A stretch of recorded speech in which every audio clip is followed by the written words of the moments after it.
నమస్తే శోభా Telugu TV news కి స్వాగతం. బులెటిన్ లో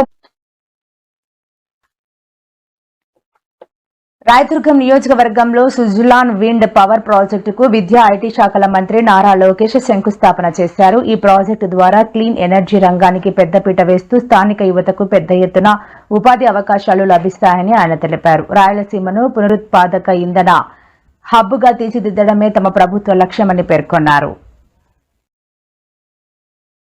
Anantapur facility, which was inaugurated in 2016, has a capacity of 1.2 gigawatt and direct and indirect employment of close to 2,000 jobs, and 70% of them are from the district of Anantapur. This for me is very, very exciting. It's not merely an investment into a district. It is about bringing manufacturing into a district. It is about bringing the entire ecosystem into the district, and it is important that we provide jobs to the youth of Anantapuram district. Suzlon is a company that put India on the global wind energy map. But Suzlon as a company has also had an amazing highs and amazing lows. But what really drives this company is the resilience with which they have bounced back. And when I look back, it's important to understand the culture of the company. It is important to understand what makes Suzlon so great. It is the commitment that they make to the farmers. Once a commitment made, they stand by that commitment. Through thick and thin, they ensure that they've honored their commitment to the farmers of Anantapuram district. Here in Anantapur, and to lay foundation to the next phase of growth in our renewable energy journey. Because it is not merely about a project. For us, this is a statement of confidence from the entire renewable energy ecosystem that yes, Andhra Pradesh is back, Andhra Pradesh is ready, Andhra Pradesh will be number one in renewable energy sector. Because Andhra Pradesh never sleeps. Year on year, in the last 1 year, the energy demand has gone up by 17%. And this is the only state where we've seen that kind of energy growth. స్థానిక సంస్థల ఎన్నికల్లో ఎక్కడైనా ఏకగ్రీవం జరిగితే ఆ నియోజకవర్గం MLA లేదా incharge next సార్వత్రిక ఎన్నికల్లో ఎమ్మెల్యే టికెట్పై ఆశలు వదిలేసుకోవాలి అని మాజీ సీఎం జగన్ తెలిపారు. ప్రతి చోట పోటీ చేయాల్సిందే. ఎన్నికల తర్వాత రిపోర్టు తెప్పించుకుంటాను. తాడేపల్లిలోని పార్టీ కేంద్ర కార్యాలయంలో వైఎస్ జగన్ అందరికీ పలు సూచనలు చేశారు. కూడా ఏకగ్రీవంగా ఎక్కడైనా ఎన్నిక జరిగితే మాత్రం నన్ను అడగాల్సిన పనుల క్యాండిడేట్ ఆ తర్వాత ఎన్నికల్లో పోటీ చేయడం మీరే గుర్తుపెట్టుకోండి. ఎక్కడైనా 5 సంవత్సరాల మన పరిపాలనలో మేనిఫెస్టో అన్నది ఎంత పవిత్రంగా మనం తీసుకున్నాం. మొట్టమొదటిసారిగా రాష్ట్ర చరిత్రలో ఎప్పుడు జరగని విధంగా ఏ రకంగా ఒక మేనిఫెస్టోను ఒక ఖురాన్గా, ఒక బైబుల్గా, ఒక భగవద్గీతగా భావించిన ప్రభుత్వం ఏకంగా 99% ఆ హామీలన్నీ కూడా అమలు చేసి ప్రతి ఇంటికి కూడా ప్రతి 50 ఇళ్లకు ఒక వాలంటీర్ను పెట్టి ప్రతి గ్రామంలోనే ఆ గ్రామంలోనే చదువుకున్న పిల్లలకు అక్కడే చిరునవ్వుతోనే ఉద్యోగం చేస్తూ అక్కడే గ్రామ స్థాయిలోనే కనిపించే విధంగా గ్రామ సచివాలయాలు తీసుకొచ్చి ఏ రకంగా పారదర్శకతకు అద్దం పట్టగలిగామో, ప్రభుత్వ పాలన అన్నది ఇంతకు ముందు గతంలో లంచాలు లేకుండా ఇవ్వడం అన్నది సాధ్యం కాదు అన్న పరిస్థితి నుంచి ప్రభుత్వ పథకాలను, ప్రభుత్వ పాలనను ఎలాంటి లంచాలు లేకుండా ప్రజలకు అందించగలుగుతాము అన్న భరోసా కలిగించిన ప్రభుత్వం ఎక్కడైనా ఉంది అని అంటే అది ఒక్క వైఎస్ఆర్సీపీ ప్రభుత్వంలో మాత్రమే జరిగింది అని కూడా గర్వంగా కాలర్ ఎగిరేసుకుని మన దగ్గర నుంచి మొదలెడితే ప్రతి కార్యకర్త కూడా చెప్పుకునేంత గొప్ప పాలన మనం దేవుడి దయతో ఇవ్వగలిగాం. బడ్జెట్ సమావేశాలు జరిగేటప్పుడే ఒక షెడ్యూల్ ఇచ్చి పలాని నెలలో పలాని స్కీమ్ అమలవుతుందని చెప్పి ఆ షెడ్యూల్ తప్పకుండా ఆ నెలలో బటన్ నొక్కి ఆ స్కీమ్ ప్రతి ఇంటికి కూడా చేర్చిన ఘనత ఎక్కడైనా జరిగింది అని అంటే, అలాంటి పాలన ఎప్పుడైనా జరిగింది అని అంటే అది కూడా ఒక వైఎస్ఆర్సీపీ ప్రభుత్వ హయాంలో మాత్రమే జరిగిందని కూడా గర్వంగా చెప్పగలుగుతాం. నాడు నేడుతో గవర్నమెంట్ హాస్పిటల్స్ అనే రూపురేఖలు మారి 0 వేకెన్సీ పాలసీ తీసుకుని వచ్చి గవర్నమెంట్ హాస్పిటళ్లలో స్పెషలిస్ట్ డాక్టర్లు లేని కొరత అన్నది ఆంధ్రప్రదేశ్లో కేవలం 4% మాత్రమే తీసుకొచ్చిన ఘనత.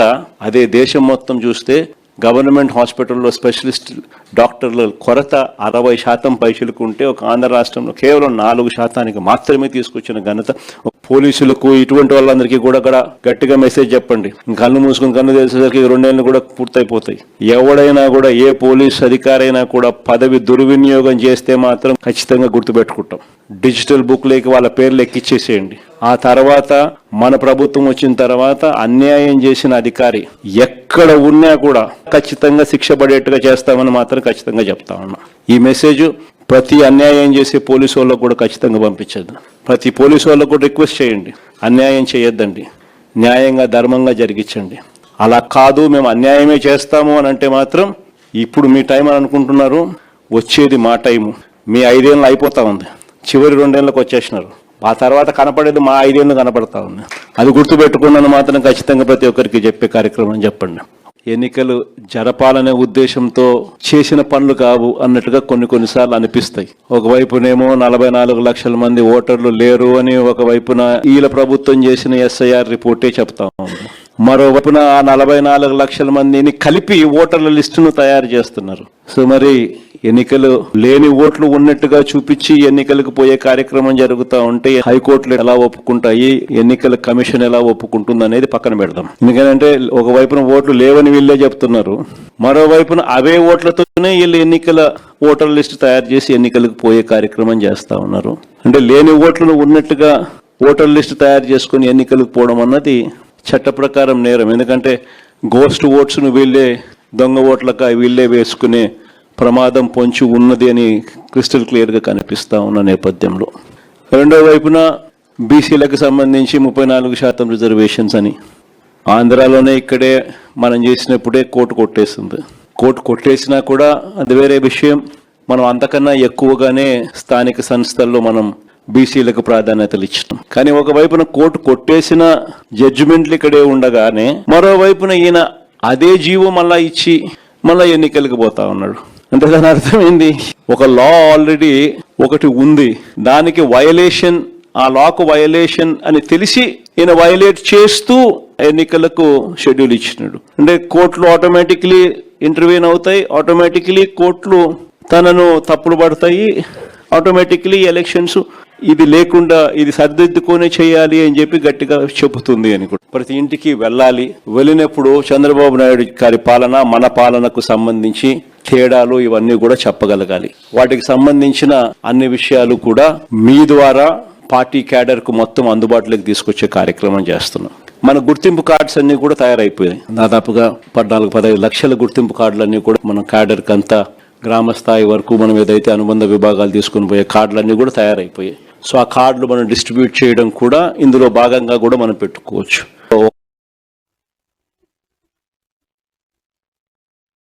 ప్రభుత్వ ఉద్యోగ సంఘం నేత ప్రభుత్వంపై తీవ్ర ఆగ్రహం వ్యక్తం చేస్తూ బరస్ట్ అయ్యారు.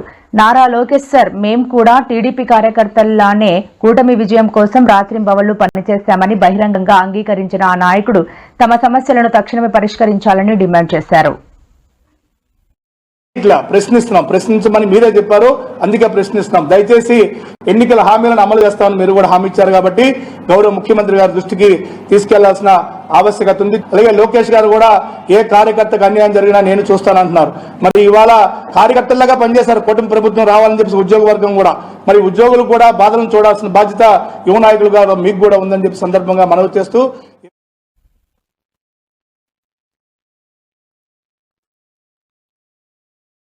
గుజరాత్ ముఖ్యమంత్రికి అమెరికా వెళ్లేందుకు అనుమతినిచ్చిన కేంద్రం తన పర్యటనకు మాత్రం బ్రేక్ వేయడం 4 కోట్ల తెలంగాణ ప్రజలను అవమానించడమేనని ముఖ్యమంత్రి తీవ్రస్థాయిలో ధ్వజమెత్తారు. రాష్ట్ర అభివృద్ధిని, పెట్టుబడులను అడ్డుకొనేందుకే ఉద్దేశపూర్వకంగా ఈ విధమైన రాజకీయ వివక్ష చూపుతున్నారని ఆయన కేంద్రం తీరుపై మండిపడ్డారు. రాష్ట్రానికి పెట్టుబడులను ఆకర్షించడం ద్వారా 2034కి $1 ట్రిలియన్ ఎకానమీ, 2047 నాటికి $3 ట్రిలియన్ ఎకానమీకి పెంచాలి తెలంగాణని ఈ రోజు ఈ పర్యటనను నిర్ణయించుకొని మేము ముందుకు వెళ్తుంటే, తెలంగాణ రాష్ట్ర ముఖ్యమంత్రికి అనుమతి నిరాకరించడం వ్యక్తిగా రేవంత్ రెడ్డి అనుమతి నిరాకరణ కాదు. ఇది 4 కోట్ల తెలంగాణ ప్రజలకు జరిగిన అవమానము, తిరస్కరణ. ఈ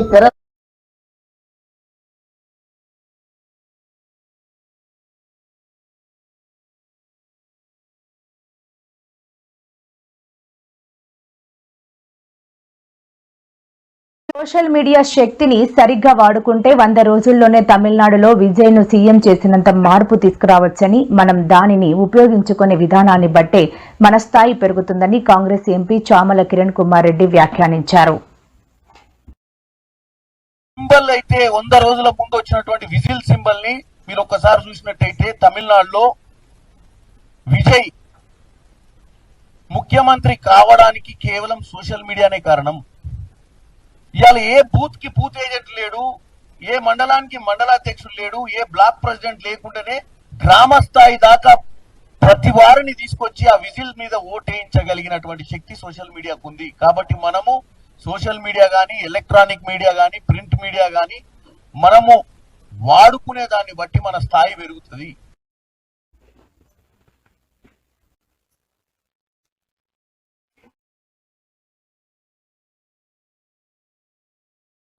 రేవంత్ రెడ్డి 1,00,000 మంది పాలిటెక్నిక్ విద్యార్థుల జీవితాలతో చెలగాటమాడుతున్నారని, గో 97ను రద్దు చేయకపోతే మహబూబాబాద్, సూర్యాపేట తరహాలోనే జెన్ జీ విద్యార్థుల పోరాటం తీవ్ర రూపం దాచుతుందని బీఆర్ఎస్ నేతలు హెచ్చరించారు.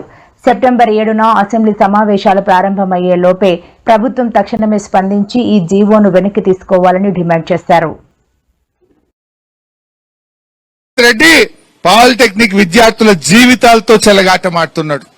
ఇది ఒక మాసప్ ట్యాంక్ పోరాటం కాదు, ఇది ఒక కాలేజీ పోరాటం కాదు, 1,00,000 మంది విద్యార్థుల పోరాటం అనే విషయాన్ని రేవంత్ రెడ్డి గుర్తుపెట్టుకోవాలి. మొన్న ఢిల్లీలో చూసాం, నీట్ ప్రశ్నపత్రం లీక్ అయితే జెన్జీ ఉద్యమాన్ని ఢిల్లీ వీధుల్లో మనం చూసాం. ఆ జెన్జీ పోరాటంతో ధర్మేంద్ర ప్రధాన్ రాజీనామా చేయాల్సి వచ్చింది, ప్రభుత్వం వెనక్కు తగ్గాల్సిన పరిస్థితి ఏర్పడ్డది. ఢిల్లీ జెన్జీ చూసాం, ఇప్పుడు తెలంగాణలో 1,00,000 మంది జెన్జీ పాలిటెక్నిక్ విద్యార్థుల పోరాటం చూస్తున్నాం. గత 20 రోజులుగా ఈ జెన్జీ విద్యార్థులు, ఈ పాలిటెక్నిక్ విద్యార్థులు 20 రోజుల నుంచి జీవో 97 రద్దు చేయాలని మీరంతా కూడా పోరాటం చేస్తున్నారు. మీ పోరాటానికి నా సెల్యూట్. ఈ మధ్య 2 వీడియోలు చూశాను. మహబూబాబాద్ లో ఒక విద్యార్థి పోరాటం చేస్తుంటే ఒక సిఐ అతని గొంతు బట్టి బిసుకుతా ఉన్నాడు. నేను అడుగుతున్న రేవంత్ రెడ్డి, ఈ విద్యార్థులు ఏమైనా టెర్రరిస్ట్లా? ఆ విద్యార్థులు గొంతు పెట్టి బిసుకుతా ఉన్నాడు. మొన్నెక్కడో ఒక పోలీస్ అధికారి ఒక పాలిటెక్నిక్ అబ్బాయిని సూర్యాపేటలో అరెస్ట్ చేస్తే పాలిటెక్నిక్ అమ్మాయిలంతా పోయి చుట్టుముట్టి ఆ అబ్బాయిని విడిపించి తీసుకొచ్చిన వీడియో కూడా మనం చూసాం. రేవంత్ రెడ్డి, జెన్జీని తక్కువ అంచనా వేయకు. నరేంద్ర మోడీని, కేంద్ర ప్రభుత్వాన్ని గడగడలాడించింది ఈ తరం జెన్జీ. నువ్వెంత రేవంత్ రెడ్డి? మా 1,00,000 మంది పాలిటెక్నిక్ విద్యార్థులు ఒక్కటై కదిలితే నువ్వు సెక్రటరియట్లో అడుగు పెడతావా? గుర్తుపెట్టుకో, ఇది మున్పటి జెన్జీ కాదు. ఏదో రీల్స్ చేసి, రీల్ పోస్ట్ చేసి మర్చిపోయే జెన్జీ కాదు. రీల్ పోస్ట్ చేసి ఊరుకునే జెన్జీ కాదు. అవసరమైతే రోడ్ల మీదకి వచ్చి తమ భవిష్యత్తును కాపాడుకునే జెన్జీ ఈ తరం జెన్జీ. అది గుర్తుపెట్టుకో రేవంత్ రెడ్డి. నువ్వేదో ఈ జెన్జీ ఇవాళ రీల్ చూస్తారు మర్చిపోతారు, రీల్ పెట్టరు మర్చిపోతారు అనుకుంటున్నావేమో. ఢిల్లీలో జెన్జీ ఏం చేసిందో చూసినావు కదా. నేను నీకు చెప్తా ఉన్నా, సెప్టెంబర్ 7వ తారీఖు అసెంబ్లీ స్టార్ట్ కాబోతా ఉంది. అసెంబ్లీ స్టార్ట్ అయ్యే లోపు జీవో 97 రద్దు చేయాల్సిందే అని చెప్పి మేము డిమాండ్ చేస్తా ఉన్నాం. లేదంటే ఈ 1,00,000 మంది విద్యార్థుల గొంతుకగా, మీ పూర్వ విద్యార్థిగా రేపు అసెంబ్లీలో మీ పక్షాన గలం విప్పుతాం, పోరాడతామని చెప్పి కూడా ఈ సందర్భంగానే మనం చేస్తా ఉన్నా.